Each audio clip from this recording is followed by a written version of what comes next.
আমাৰ কাম চাফা কৰা। মোৰ পঢ়া শুনা নাই, পঢ়িবলৈ মনো নাই। বৰষুণত নাচোঁ, ৰ'দত খেলোঁ, মজ্জা লাইফ। মানুহে গালি পাৰে, মই বোলে ডেনড্ৰাইট খাওঁ। আৰে, বেলেগে মদ খায়, ভাং খায়, কোকেইন খায়, পইচা আছে, আমি কি খাম? মোৰ গাৰ্লফ্ৰেণ্ড ষ্টেচনত থাকে। মই ৰাতি ৰাতি যাওঁ, তাইক লগ পাওঁ। এদিন জুবিন গাৰ্গক লৈ গৈছিলোঁ তাইক দেখুৱাবলৈ, তাই নাহিল।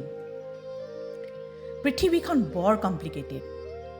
ষ্টেচনৰ সিপাৰেই মোৰ ঘৰ। ৰাতি যেতিয়া দেউতাই মোৰ পিঠিত দুফাল কৰি থাকে, মোৰ কামিহাৰকেইডালে কয়, বাপেৰৰ মূৰটো কৰি আছ ইমান দিনে, পিঠিখনেই চিধা কৰিব নোৱাৰিলি। তাইক মই বৰ ভাল পাওঁ, কিন্তু তাই ষ্টেচনত ভাং বেচে ৰাতি। আৰে, লাগিলে ময়ো বেচিম। এনেকৈ বিয়া পাতিব নোৱাৰিতো। মোৰ এতিয়া 8 বছৰ, তাইৰ 14 বছৰ। বয়সৰো কথা আছে নহয়।